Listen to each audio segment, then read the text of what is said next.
morning, Hank. It's Tuesday, and this is the first chapter of Turtles All the Way Down, which I'll be reading to you today. Okay, I think all you need to know is that this story is narrated by a 16-year-old girl named Asa Holmes. Also, it starts with an epigraph from Arthur Schopenhauer. Man can do what he wills, but he cannot will what he wills. Chapter 1. At the time I first realized I might be fictional, my weekdays were spent at a publicly funded institution on the north side of Indianapolis called White River High School, where I was required to eat lunch at a particular time, between 12:37 and 1:14 p.m., by forces so much larger than myself that I couldn't even begin to identify them. If those forces had given me a different lunch period, or if the table mates who helped author my fate had chosen a different topic of conversation that September day, I would have met a different end, or at least a different middle. But I was beginning to learn that your life is a story told about you, not one that you tell. Of course, you pretend to be the author. You have to. You think, I now choose to go to lunch when that monotone beep rings from on high at 12:37, but really, the bell chooses. You think you're the painter, but you're the canvas. Hundreds of voices were shouting over one another in the cafeteria, so that the conversation became mere sound, the rushing of a river over rocks. And as I sat beneath the fluorescent cylinders spewing aggressively artificial light, I thought about how we all believed ourselves to be the hero of some personal epic, when in fact we were basically identical organisms colonizing a vast and windowless room that smelled of Lysol and lard. I was eating a peanut butter and honey sandwich and drinking a Dr. Pepper. To be honest, I find the whole process of masticating plants and animals and then shoving them down my esophagus kind of disgusting, so I was trying not to think about the fact that I was eating, which is a form of thinking about it. Across the table from me, Michael Turner was scribbling in a yellow paper notebook. Our lunch table was like a long-running play on Broadway. The cast changed some over the years, but the roles never did. Michael was the artsy one. He was talking with Daisy Ramirez, who'd played the role of my best and most fearless friend since elementary school. But I couldn't follow their conversation over the noise of all the others. What was my part in this play? The sidekick. I was Daisy's friend, or Ms. Holmes's daughter. I was somebody's something. I felt my stomach begin to work on the sandwich, and even over everybody's talking, I could hear it digesting, all the bacteria chewing the slime of peanut butter, the students inside of me eating at my internal cafeteria. A shiver convulsed through me. "Didn't you go to camp with him?" Daisy asked me. "With who?" "Davis Pickett," she said. "Yeah," I said. "Why?" "Aren't you listening?" Daisy asked. I am listening, I thought, to the cacophony of my digestive tract. Of course, I'd long known that I was playing host to a massive collection of parasitic organisms, but I didn't much like being reminded of it. By cell count, humans are approximately 50% microbial, meaning that about half of the cells that make you up are not yours at all. There's something like 1,000 times more microbes living in my particular biome than there are human beings on Earth, and it often seems like I can feel them living and breeding and dying in and on me. I wiped my sweaty palms on my jeans and tried to control my breathing. Admittedly, I have some anxiety problems, but I would argue it isn't irrational to be concerned about the fact that you're a skin-encased bacterial colony. Michael said his dad was about to be arrested for bribery or something, but the night before the raid he disappeared. There's a $100,000 reward out for him. "And you know his kid," Daisy said. "Knew him," I answered. I watched Daisy attack her school-provided rectangular pizza and green beans with a fork. She kept glancing up at me, her eyes widening as if to say, "Well?" I could tell she wanted me to ask her about something, but I couldn't tell what because my stomach wouldn't shut up, which was forcing me deep inside a worry that I'd somehow contracted a parasitic infection.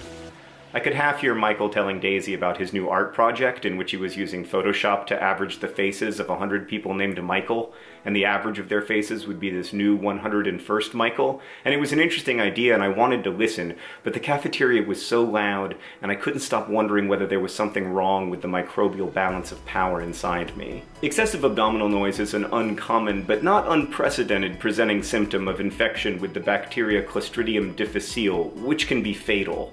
I pulled out my phone and searched human microbiome to reread Wikipedia's introduction to the trillions of microorganisms currently inside me. I clicked over to the article about C. diff, scrolling to the part about how most C. diff infections occur in hospitals. I scrolled down further to a list of symptoms, none of which I had except for the excessive abdominal noises, although I knew from previous searches that the Cleveland Clinic had reported the case of one person who died of C. diff after presenting at the hospital with only abdominal pain and fever. I reminded myself that I didn't have a fever, and myself replied, "You don't have a fever yet." At the cafeteria, where a shrinking slice of my consciousness still resided, Daisy was telling Michael that his averaging project shouldn't be about people named Michael, but about imprisoned men who'd later been exonerated. "It'll be easier anyway," she said, "because they all have mugshots taken from the same angle, and then it's not just about names, but also about race and class and mass incarceration." And Michael was like, "You're a genius, Daisy," and she said, "You sound surprised." And meanwhile, I was thinking that if half the cells inside of you are not you, doesn't that challenge the whole notion of me as a singular pronoun, let alone the author of my fate? And I fell pretty far down that recursive wormhole until it transported me completely out of the White River High School cafeteria into some non-sensorial place only properly crazy people get to visit. Ever since I was little, I've pressed my right thumbnail into the finger pad of my middle finger, and so now there's this weird callus over my fingerprint. After so many years of doing this, I can open up a crack in the skin really easily. So I cover it up with a band-aid to try to prevent infection. But sometimes I get worried that there already is an infection and so I need to drain it, and the only way to do that is to reopen the wound and press out any blood that will come.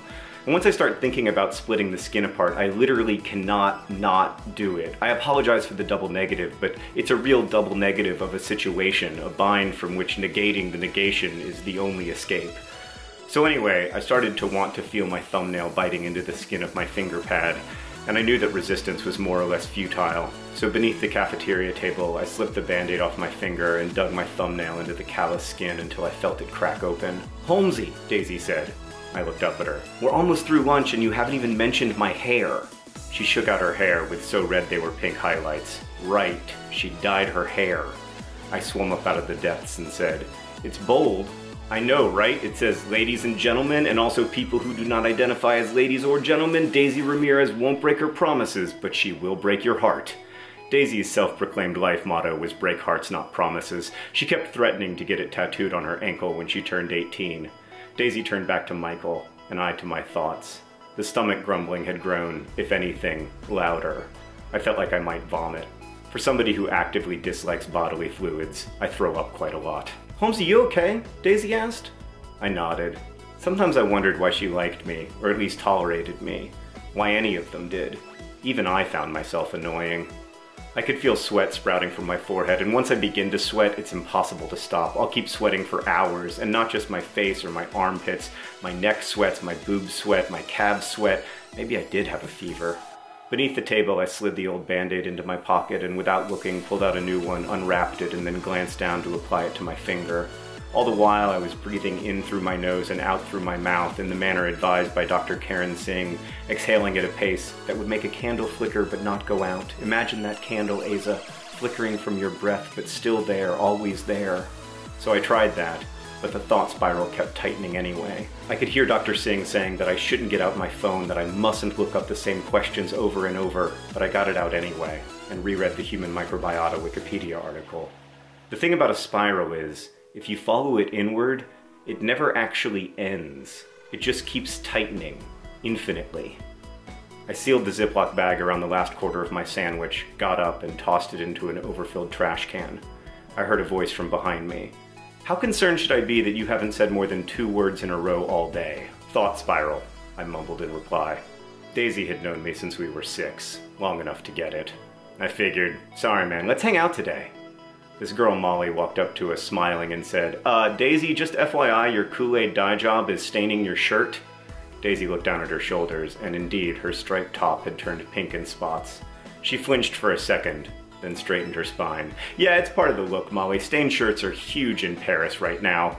She turned away from Molly and said, "Right, so we'll go to your house and watch Star Wars Rebels." Daisy was really into Star Wars, and not just the movies, but also like the books and the animated shows and the kids show where they're all made out of Lego. Like she wrote fan fiction about Chewbacca's love life. "And we will improve your mood until you are able to say 3 or even 4 words in a row. Sound good?" "Sounds good. And then you can take me to work. Sorry, but I need a ride." Okay. I wanted to say more, but the thoughts kept coming, unbidden and unwanted. If I'd been the author, I would have stopped thinking about my microbiome. I would have told Daisy how much I liked her idea for Michael's art project. And I would have told her that I did remember Davis Pickett.